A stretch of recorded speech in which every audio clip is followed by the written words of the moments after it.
नमस्ते दोस्तों, आज हम आपको ले चलेंगे उस समय में जब धरती पर इंसान नहीं बल्कि विशालकाय डायनासोर राज करते थे। डायनासोर का युग, जिसे मेसोजोइक युग कहते हैं, करीब 23 करोड़ साल पहले शुरू हुआ था। उस वक्त सारे महाद्वीप एक साथ जुड़े थे और मौसम भी आज से बिल्कुल अलग था। डायनासोर लगभग 16 करोड़ साल तक धरती के सबसे सफल जीव रहे। वे हर तरह के माहौल में ढल गए, कुछ जमीन पर, कुछ पानी में और कुछ उड़ने वाले टेरोसॉरस के रूप में। डायनासोर का मतलब है भयानक छिपकली, लेकिन इनमें से कई के पंख भी थे और वे आज के पक्षियों के पूर्वज माने जाते हैं। सोचिए, आज की चिड़िया कभी डायनासोर का ही रूप थी। डायनासोर का युग रहस्यों और अजूबों से भरा था। चलिए अब जानते हैं कि ये डायनासोर रहते कहां थे और दिखते कैसे थे।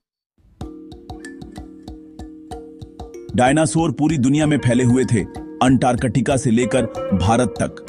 उनके जीवाश्म हर जगह मिले हैं, जिससे पता चलता है कि वे हर तरह के वातावरण में जी सकते थे। डायनासोर की त्वचा मोटी और खुरदरी थी, कुछ की पीठ पर प्लेट्स थीं, जैसे स्टेगोसॉरस, और कुछ के सिर पर सींग, जैसे ट्राइसेराटॉप्स। हाल की खोजों से पता चला है कि कई डायनासोर के शरीर पर पंख भी थे।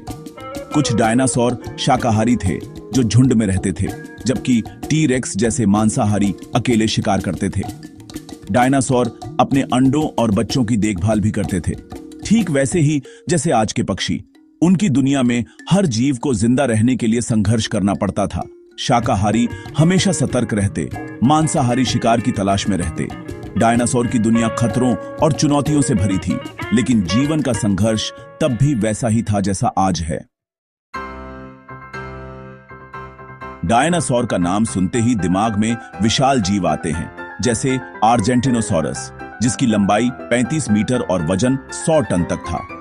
लेकिन सभी डायनासोर बड़े नहीं थे। कुछ, जैसे कॉम्सोग्नाथ्स, सिर्फ मुर्गी के आकार के थे और बहुत तेज दौड़ सकते थे। डायनासोर की हजारों प्रजातियां थीं, जिनमें आकार और आदतों की जबरदस्त विविधता थी। बड़े शाकाहारी डायनासोर ऊंचे पेड़ों की पत्तियां खाते, जबकि छोटे डायनासोर झाड़ियों में छिपकर शिकार करते या खुद को बचाते। हर आकार के डायनासोर ने अपने पर्यावरण में जिंदा रहने का तरीका ढूंढ लिया था। डायनासोर की यही विविधता उन्हें धरती के सबसे सफल जीवों में शामिल करती है। करीब 6.6 करोड़ साल पहले डायनासोर अचानक गायब हो गए। इसका सबसे बड़ा कारण माना जाता है एक विशाल उल्कापिंड का पृथ्वी से टकराना। यह उल्कापिंड आज के मेक्सिको के पास गिरा और धमाका इतना बड़ा था कि सूरज की रोशनी धरती तक नहीं पहुंच पाई। पेड़ पौधे खत्म हुए, शाकाहारी डायनासोर भूख से मरे और फिर मांसाहारी भी। इस टक्कर से भूकंप, ज्वालामुखी और सुनामी आई, जिससे धरती ठंडी और अंधेरी हो गई। पृथ्वी की लगभग 75% प्रजातियां खत्म हो गईं, लेकिन कुछ छोटे जीव, जैसे स्तनधारी पक्षियों के पूर्वज मगरमच्छ, बच गए। डायनासोर के अंत के बाद ही छोटे स्तनधारी जीवों को विकसित होने का मौका मिला। इसी विकास की कड़ी में आगे चलकर इंसान भी आए, यानी डायनासोर का अंत हमारे युग की शुरुआत थी। तो दोस्तों, यह थी डायनासोर की रहस्यमयी दुनिया की कहानी, उनका उदय, विविधता और विनाश। आपको डायनासोर के बारे में सबसे दिलचस्प क्या लगा? क्या अगर उल्कापिंड न गिरता तो इंसान होते? अपने विचार कमेंट में जरूर बताएं।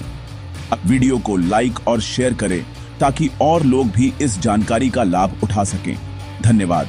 मिलते हैं अगले वीडियो में एक और रोचक टॉपिक के साथ।